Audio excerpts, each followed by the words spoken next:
एक बहुत खूबसूरत लड़की सामने से चलती हुई आती है। वो हमारे बिल्कुल बगल से गुजर कर चली जाती है। हम पीछे पलट कर उसे देखते हैं, लेकिन तभी वो लड़की भी पलट कर देखती है। और जब हमारी आंखें उस लड़की से मिलती हैं, तो ना चाहते हुए भी हमारी नजरें झुक जाती हैं। हम उससे ज्यादा देर तक आंखें भी नहीं मिला पाते।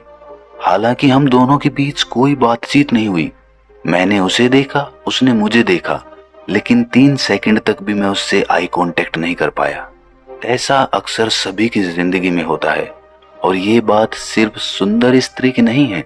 जीवन में बहुत से लोग ऐसे होते हैं जिनसे हम आंखें मिला के, उससे रूबरू होके पूरी तरह से बात ही नहीं कर पाते।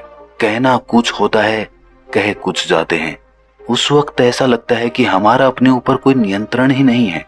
और मजे की बात तो ये है कि जिससे हम बात कर रहे होते हैं वो हमारा मित्र, हमारा दोस्त, हमारे माता पिता या कोई अनजान लड़की ही होती है।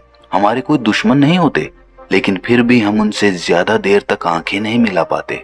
अगर ये आपने भी अनुभव किया है तो कमेंट्स में जरूर बताना। आज की जो बोध कहानी मैं आपको सुनाने वाला हूँ, उसमें आपको इसका कारण और निवारण दोनों पता चलेंगे कि ऐसा होता क्यों है और ऐसा होने से खुद को कैसे रोके। इससे पहले कि आप इस कहानी में खो जाएं, इस चैनल को सब्सक्राइब जरूर कर लें। तो चलिए कहानी शुरू करते हैं। वर्षा ऋतु समाप्त होने के 2 हफ्ते बाद एक बहुत ही सुंदर स्त्री बुद्ध से मिलने के लिए आई। वो 2 सफेद घोड़े वाले एक सफेद रथ पर सवार थी, और उसके साथ 16 वर्ष की आयु के आसपास का एक युवक भी था। उसकी वेशभूषा तथा चाल ढाल सर्वथा सुरुचिपूर्ण और गरिमापूर्ण थी। उसने आकर एक युवा भिक्षु से अनुरोध किया कि मुझे बुद्ध की कुटिया तक ले चलिए। जब वे कुटिया में पहुंचे तो बुद्ध चलित ध्यान करके लौटे नहीं थे। उस भिक्षु ने उन लोगों को बुद्ध की कुटिया के आगे रखी 2 कुर्सियों पर बैठा दिया। थोड़ी देर बाद बुद्ध भी वहां पर पहुंच गए। उनके साथ उनके 3 शिष्य भी थे। बुद्ध को देखकर वो स्त्री और वो युवक सम्मान पूर्वक उठे और बुद्ध को सादर नमन किया। बुद्ध उन्हें बैठने का अनुरोध करते हुए खुद तीसरी कुर्सी पर बैठ गए। वो समझ गए थे कि वो स्त्री आम्रपाली और वो युवक राजा बिंबिसार और आम्रपाली का पुत्र जीवक है।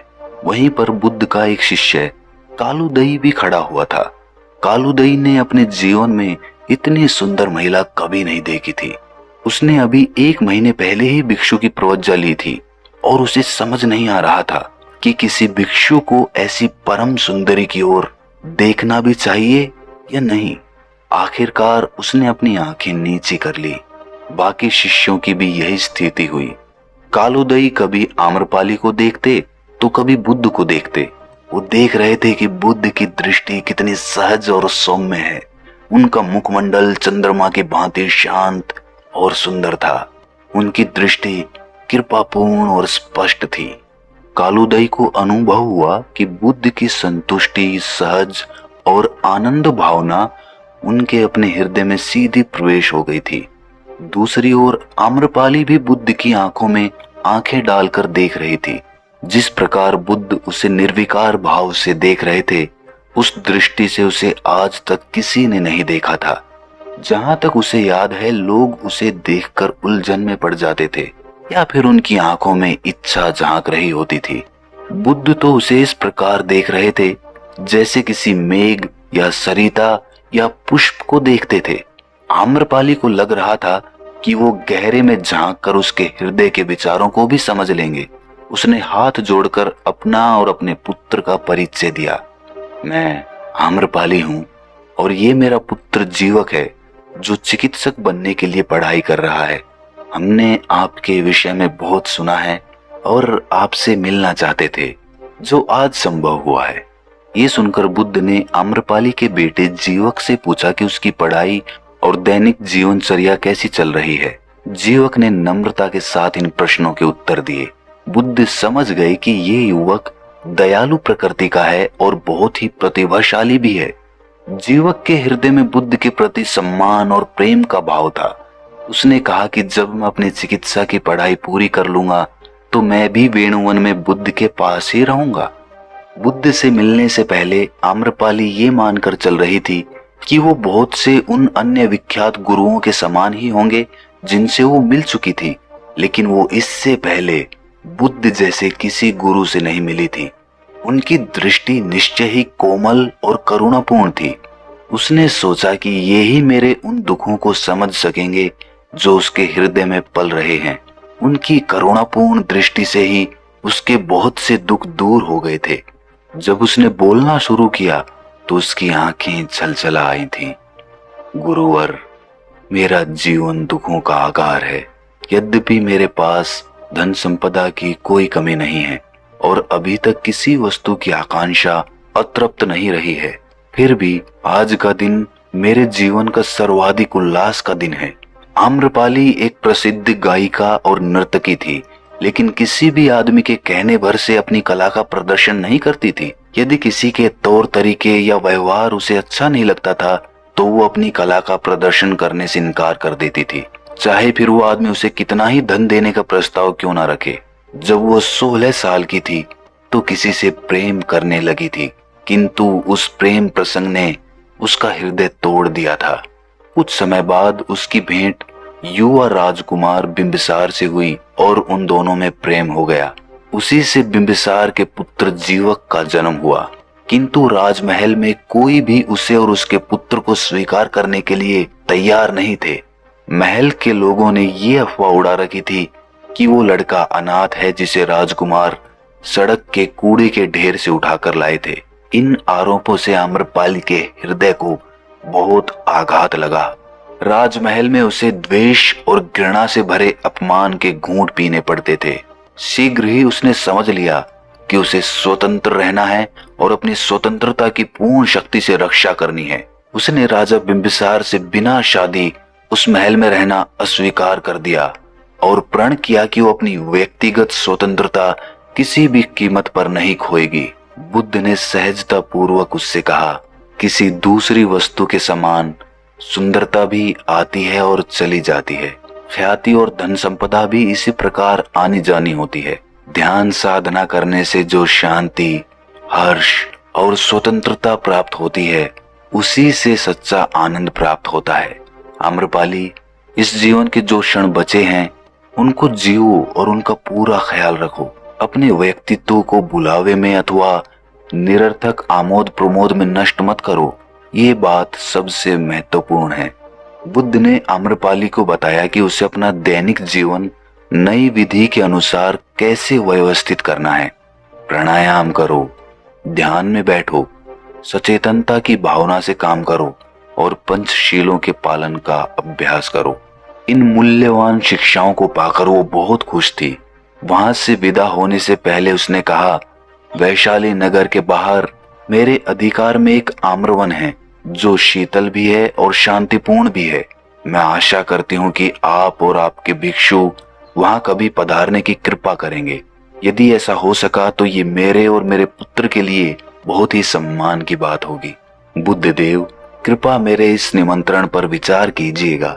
बुद्ध ने मुस्कुराकर स्वीकृति दे दी। जब आम्रपाली वहां से चली गई तो कालूदई ने बुद्ध के पास बैठने की अनुमति मांगी। बाकी 2 शिष्य भी दूसरी कुर्सियों पर बैठ गए। अन्य अनेक भिक्षु जो बुद्ध की कुटिया के पास से गुजर रहे थे वो भी वहीं पर रुक गए। उसके बाद कालूदई ने बुद्ध से पूछा कि हे तथागत, एक भिक्षु को किसी स्त्री की सुंदरता को किस दृष्टि से देखना चाहिए, खासकर उस स्त्री को जो आध्यात्मिक साधना में अवरोधक हो। बुद्ध ने मुस्कुराकर कहा कि भिक्षुओं, सभी धर्म वस्तुतः सुंदरता और कुरूपता का विचार नहीं करते, वो उनसे परे होते हैं। सुंदरता या कुरूपता का भावबोध तो हमारे चित्त को प्रतिबिंबित करता है। सुंदरता और कुरूपता दोनों का सृजन 5 तत्वों से होता है। सरोवर, बादल, पत्ते, फूल, सूर्य की एक किरण या दोपहर बाद की धूप, सभी में सौंदर्य होता है। हमारे पास में उगे हुए ये पीले बांस भी सुंदर हैं, किंतु इन सभी का सौंदर्य किसी भी स्त्री के सौंदर्य से अधिक चित्त में विघन नहीं डालता। यदि कोई स्त्री के सौंदर्य से अभिभूत हो जाता है तो वो सधर्म के मार्ग से भटक सकता है। भिक्षुओं, जब आपने चित्त की गहराई में बैठकर देख लिया है और सधर्म की गति प्राप्त कर ली है तो सुंदर सुंदर लग सकता है और कुरूप कुरूप लग सकता है, लेकिन यदि आपने अपने भावबोध से मुक्ति प्राप्त कर ली है तो आप इनमें से किसी से बंधे हुए नहीं होते। जब कोई मुक्त आदमी सौंदर्य की किसी देवी को देखता है तो वो ये भी देख सकता है कि वह सौंदर्य प्रतिमा कितने कुरूप पदार्थों से निर्मित हुई है। मुक्त आदमी सभी वस्तुओं की अनित्यता और अस्तित्वहीनता को भी समझ पाता है, जिनमें सुंदर और कुरूप दोनों प्रकार की वस्तुएं शामिल होती हैं। इसीलिए वो ना तो सुंदर वस्तु से सम्मोहित होता है और ना कुरूप से विरक्त होता है। एक ही सौंदर्य शाश्वत है जो कभी फीका नहीं पड़ता, वो है करुणामय मुक्त हृदय, जिससे किसी को दुख नहीं होता। करुणा का अर्थ है इच्छा रहित प्रेम और उसके बदले में किसी प्रकार की कोई अपेक्षा नहीं करना। मुक्त हृदय किसी प्रकार की शर्तों से नहीं बंधा होता। करुणा से भरा हुआ मुक्त हृदय ही सच्चा सौंदर्य है। जब भी हम किसी सुंदर स्त्री की आंखों में आंखें डालकर देखते हैं तो हमारे मन में उसके प्रति अनेक प्रकार के भाव होते हैं, और जब हम उसकी आंखों में देख रहे होते हैं तो कहीं ना कहीं हमारे मन को ऐसा लगता है कि कहीं वो इंसान हमारे मन के भावों को ताड़ ना ले। वो भाव प्रेम के भी हो सकते हैं, लालसा के भी हो सकते हैं, कामना के भी हो सकते हैं।